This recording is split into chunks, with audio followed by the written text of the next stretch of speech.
Ukraine रूस के साथ जारी युद्ध को 3 साल पूरे होने पर संयुक्त राष्ट्र में एक अहम प्रस्ताव पेश किया गया, जिसमें रूस के हमलों की कड़ी निंदा की गई और यूक्रेन से तुरंत रूसी सेना को हटाने की मांग की गई। प्रस्ताव पर अमेरिका ने अपनी पुरानी नीतियों के खिलाफ जाकर इस प्रस्ताव के विपक्ष में वोट किया। अमेरिका की वोटिंग ने पूरी दुनिया को चौंका दिया। यूक्रेन युद्ध शुरू होने के बाद ये पहली बार है जब अमेरिका ने संयुक्त राष्ट्र के अंदर कीव को समर्थन देने से इनकार कर दिया। वहीं भारत यूएन महासभा के मसौदा प्रस्ताव पर कराई गई वोटिंग में शामिल नहीं हुआ। यूरोपीय समर्थन वाले प्रस्ताव को महासभा ने कुल 93 वोटों के साथ पास कर दिया। हालांकि 18 देशों ने इसका विरोध किया। भारत समेत 65 देश ऐसे सामने आए जिन्होंने वोटिंग में हिस्सा ही नहीं लिया। बताया जा रहा है कि इस प्रस्ताव के जरिए रूसी सैनिकों का यूक्रेन से बाहर निकलने का रास्ता साफ हो गया है।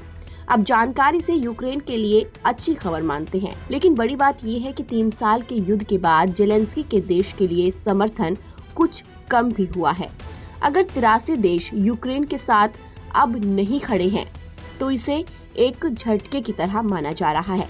भारत की बात करें तो भारत हमेशा की तरह न्यूट्रल अप्रोच दिखाते हुए न यूक्रेन के समर्थन में वोट किया और न ही रूस के विरोध में। भारत वैसे कह चुका है कि वो शांति का पक्षधर है और पीएम मोदी भी अंतर्राष्ट्रीय मंचों पर इस स्टैंड को दोहरा चुके हैं।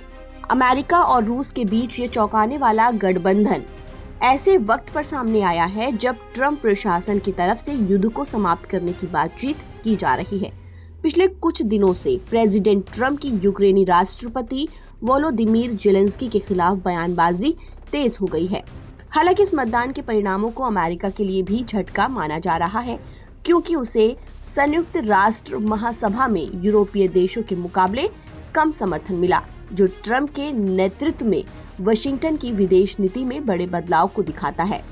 आपकी जानकारी के लिए बता दें कि 24 फरवरी को रूस यूक्रेन युद्ध को 3 साल पूरे हो चुके हैं। रूस ने एक मिलिट्री ऑपरेशन के नाम पर इस खूनी जंग को शुरू किया था। पहले तो राष्ट्रपति पुतिन कहा करते थे कि 72 घंटे में यूक्रेन को पानी पिला देंगे, लेकिन अब 3 साल बाद भी ये युद्ध बेनतीजा ही चल रहा है। इस युद्ध में सैकड़ों की संख्या में जवान आम लोग मारे जा चुके हैं। बाद फिर वही सवाल उठता है कि इस खूनी जंग में यूक्रेन ने क्या खोया है, इस खूनी जंग में रूस ने क्या हासिल किया है। अब सारे आंकड़े बताते हैं कि रूस और यूक्रेन को इस एक युद्ध की वजह से जबरदस्त नुकसान हुआ है। हजारों लोग तो मारे ही गए हैं, अर्थव्यवस्था भी तहस नहस हुई है। IMF का आंकड़ा कहता है कि जब 3 साल पहले युद्ध छिड़ा था, रूस की अर्थव्यवस्था 1.3% तक गिर गई थी।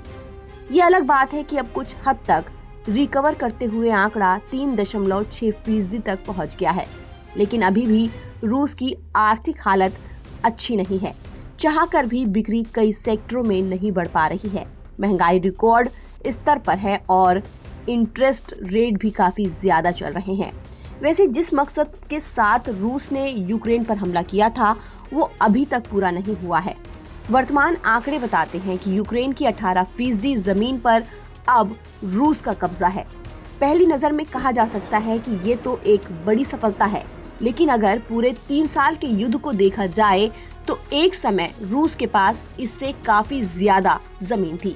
यानी कि यूक्रेन की जवाब की कार्रवाई ने उल्टा रूस को बैकफुट पर ढकेल दिया है।